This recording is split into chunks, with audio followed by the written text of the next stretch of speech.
if you look here, you can see a lot of moisture coming out around the knot and down here, and it's on a lot of the boards, not all of them, but a lot. And also just, you can feel the moisture right here. And if you look down, whoa, you look down, it's pretty straight. It's not turning or anything right now, but as soon as that dries out, it could. A lot of this lumber is pretty wet, so this is going to be a challenge to get good enough construction grade lumber to build a door with. We have ripped down both sides to be square. Let's pick these up. Let me lower the blade. Next, we're gonna go ahead and make the bottom part right here, because we're gonna have to glue that together, so we'll give it time to dry. Then our door is gonna have another piece here and another piece here. And then this section will be screened in, and the bottom section will have a panel using one of those sheets of plywood. So we're gonna glue that up and keep going.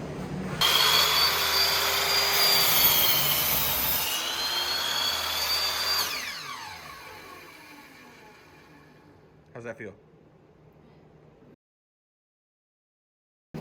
Fancy. So how this works, you have these dog holes, and then this right here is a dog with a holdfast on it. So when it goes in and you have your piece, you get a positive stop down there, and then this part, you'll whack it in and it wedges at an angle.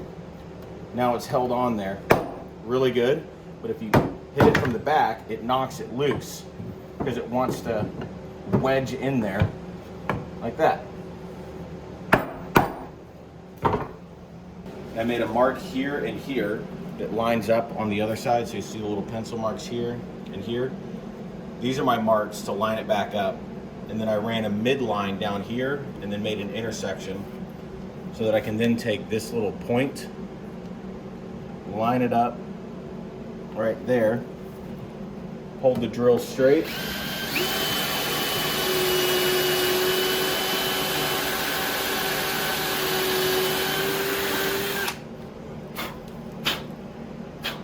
and then I set my depth so that I can make sure that the dowels are the same length and not bottoming out, so that there's actual clearance for everything to actually come tight.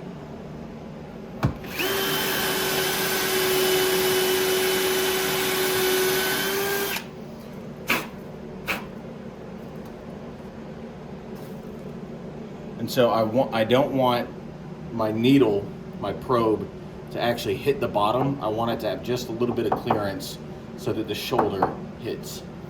That way I know there's clearance for the dowels.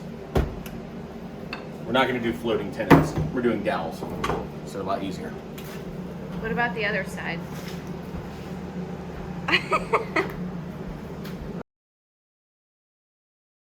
We have it dry fitted with dowels inside here, and it's a little off-centered on some parts, but that's okay. That can get sanded and planed out a little bit.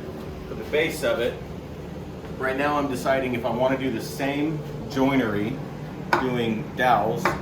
We need to do 3. Could do 2 because these are thicker. 2 big dowels like this, or do a half lap joint on all of this, and it would look proper on one side but not on the other. Half laps are typically not used on doors. Let's use dowels. Settled. Alright, got all the pieces cut for glue up. Then we'll have to cut the bottom panel and make the trim pieces for around the screen. For glue up, this clamp is going to be here. This clamp is going to go on the bottom. And I have another one over there I'll get for the middle, but I don't want it to crowd. So for gluing up dowels, you can start by getting a mallet.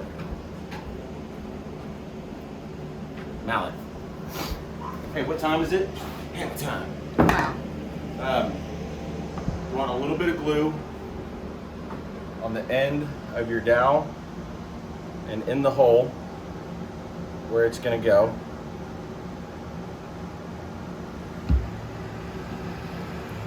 And you just kind of spread it around. And it gets on there. Have wet rags ready.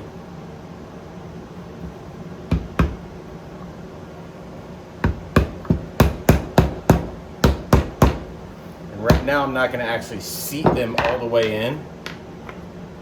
So this end is going to go here, and I made a mark at an angle there, and then over here I made a V so I know which end goes where.